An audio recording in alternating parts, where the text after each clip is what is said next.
हाँ जी, तो स्टूडेंट्स अस्सलाम वालेकुम। तो स्टूडेंट्स ये रहे हमारी एग्जांपल नंबर 5, जिसमें वो कहता है कि expand f of z in a Laurent series valid for 1 is less than z minus two which is less than 2। तो देखो स्टूडेंट्स, इसमें केस थोड़ा वैलिड है, तो इसको थोड़ा सॉल्व करने के लिए हमें सबसे पहले तो इसको क्या करना होगा जी, इसको ज़्यादातर आसान बनाने के लिए हम यही कर सकते हैं, पार्शियल फ्रैक्शन की मदद ले सकते हैं, या फिर आसान हो जाएगा। अदरवाइज़ हमें काफ़ी इसके साथ जोड़ना पड़ेगा, क्योंकि इसमें दो कंडीशंस आ गई हैं। देखो इसमें पता क्या है, इसमें दो कंडीशंस होने की ये वजह कि देखो दोनों तरफ वो नंबर्स हैं जिनके साथ कुछ ना कुछ आना ही आना है। यहाँ पे ज़ीरो नहीं है। ज़ीरो अगर एक तरफ होता तो फिर हम वो प्रीवियस वाला टर्म इस्तेमाल कर लेते, जैसे हमने एग्जाम्पल नंबर 2 में कुछ किया था। ठीक है, तो यहाँ पे हमें पार्शियल फ्रैक्शंस की मदद लेनी होगी। तो 1 over z into z minus one is equal to,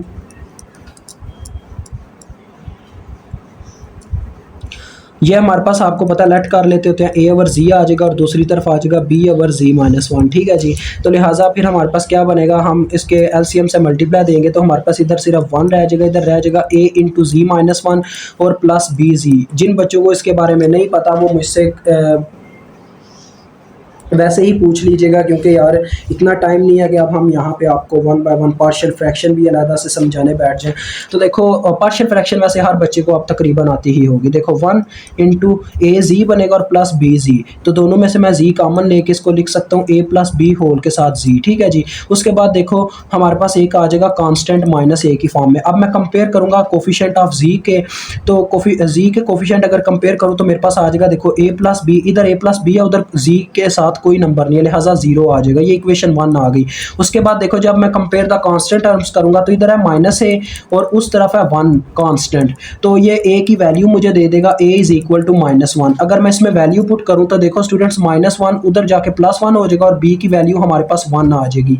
तो मेरे पास दोनों वैल्यूज आ गई। तो इस इक्वेशन में अगर हम पुट करते हैं तो देखो हमें क्या मिलता है, a की वैल्यू है -1 मतलब कि -1 ओवर जी, प्लस b की वैल्यू क्या है जी +1, तो 1 ओवर जी -1। तो ये दो टर्म्स हमारे पास बन गई। तो f ऑफ z हमारे पास बराबर आ जाएगा -1 ओवर जी प्लस 1 ओवर जी -1। अब देखिएगा हम इनके साथ कैसे कैसे ट्रीट करते हैं। सबसे पहली बात आपने इसकी ना दो टर्म्स बनानी है। देखो पहले मैं रख लेता हूँ कि 1 is less than 1 is z minus two की जो मैग्नीट्यूड है वो ग्रेटर है 1 से। ये कंडीशन फॉल्स है, क्योंकि कंडीशन ये होती है कि 1 ये जो मैग्नीट्यूड है वो 1 से लेस देन होनी चाहिए, जबकि इसका उलट हो रहा है। तो लिहाजा हम इसको उठा के इस जानिब ले आएगा तो ये बन जाएगा 1 over z minus two is less than 1। अब ये कंडीशन ट्रू हो गया। एक कंडीशन हमने चेक कर ली, दूसरी को बाद में करते हैं। ठीक है, ये कंडीशन चेक कर लिया जब हमने, तो देखो स्टूडेंट्स यहाँ पे मैं z-2 बना सकता हूँ। कैसे, किस तरह से, यहाँ पे भी बनाया जा सकता है, यहाँ पे भी बनाया जा सकता है। अब ये आपकी अपनी मर्जी, आप किसको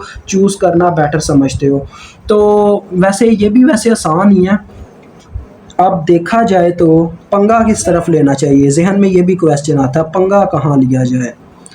तो चलो यार इसको बाद में छेड़ेंगे, हम पहले इसी तरफ पंगा लेते हैं। देखो मैं इसको कह लेता हूँ कि ये फंक्शन 1 है मेरे पास। ठीक है, मैंने इसको लेट कर लिया, ये फंक्शन 1 के इक्वल है -1 ओवर जी। तो मैं -1 ओवर जी में क्या करता हूँ, +2 भी करता हूँ, -2 भी करता हूँ। मुझे चाहिए z-2 बटे में, तो लिहाजा मैं इसको इस तरह से लिख सकता हूँ students, f1 z is equal to, देखो -1 ओवर, इनमें से मैंने क्या किया जी, -2 को उसके साथ रख लिया और 2 को शुरू में ले आया, 2 इंटू z-2, ये चीज़ बन गई मेरे अजीज़। अब इन दोनों में से मैं क्या करता हूँ जी, इनमें से कॉमन ले लेता हूँ, -2 कॉमन ले लेता हूँ, जिससे ऊपर वाला माइनस कैंसिल हो जाएगा और ये बन जाएगा स्टूडेंट्स मेरे पास, देखो -1 ओवर, नीचे से -2 कॉमन लिया तो ये यहाँ पे रह जाएगा क्या, -2 अगर कॉमन लिया जाए तो थोड़ा फंसा जा सकता है, तो चलो +2 ही कॉमन लेते हैं। ठीक है, +2 कॉमन लिया, यहाँ पे 1 रह गया और यहाँ पे बन गया z-2 ओवर 2। ठीक है, अब देखो ये कंडीशन बन गई। अब z-2 ओवर 2 थोड़ा अभी भी फॉल्स हो रहा है यार, हाँ यार अभी भी फॉल्स हो रहा है, पंगा पड़ रहा है अभी भी।